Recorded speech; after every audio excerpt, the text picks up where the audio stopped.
পবিত্র কোরআন শরীফে চুমু দিলে কি হয় জানেন? এছাড়াও কোরআন শরীফে কি চুমু দেওয়া জায়েজ আছে?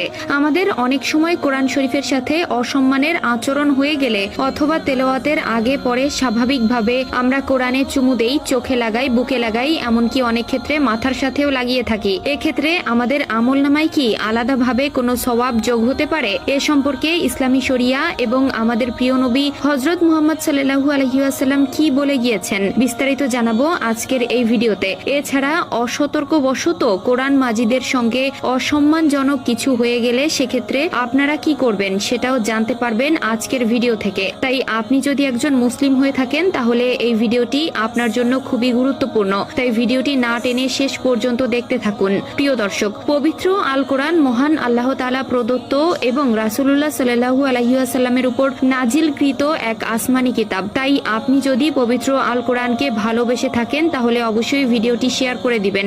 এবং আপনারা যারা পবিত্র আল কোরআন সহি শুদ্ধভাবে তেলাওয়াত করতে পারেন তারা অবশ্যই আলহামদুলিল্লাহ কমেন্ট করবেন। এবং যারা তেলাওয়াত করতে পারেন না কিন্তু আল কোরআন তেলাওয়াতের অনেক ইচ্ছা এবং আগ্রহ আছে তারা অবশ্যই ইনশাআল্লাহ লিখে যাবেন। পবিত্র কোরআন তেলাওয়াতের আগে অথবা পরে, এমনকি অনেক সময় আমরা কোরআন শরীফে চুমু দিয়ে থাকি, কিন্তু কোরআন মাজিদ চুমু খাওয়া, বুকে লাগানো বা কপালে লাগানো নিয়ে ইসলামী শরিয়া বা কোরআনে সরাসরি কোনো উল্লেখ নেই। তবে এ ধরনের কাজ ইসলামী সংস্কৃতি বা ব্যক্তিগত শ্রদ্ধার অভিব্যক্তি হিসেবে আমাদের মধ্যে প্রচলিত আছে। ইসলামে কোরআনের প্রতি গভীর শ্রদ্ধা ও ভালোবাসা প্রদর্শন অত্যন্ত গুরুত্বপূর্ণ। আল্লাহ তাআলা বলেন, আর যারা কোরআনকে সম্মান করে তারা প্রকৃতপক্ষে আল্লাহকে সম্মান করে। কোরআনে চুমু খাওয়ার কোনো উল্লেখ রাসূলুল্লাহ সাল্লাল্লাহু আলাইহি ওয়াসাল্লাম বা সাহাবাদের আমলে পাওয়া যায় না। এর মানে এই নয় যে এটি সরাসরি হারাম, তবে এটি ইসলামী বিধান অনুযায়ী কোনো ফরজ বা সুন্নত আমলও নয়। এটি শুধুমাত্র ব্যক্তিগত আবেগ বা ভালোবাসার বহিঃপ্রকাশ হতে পারে। তো কোরআনে চুমু খাওয়া বা বুকে কপালে লাগানো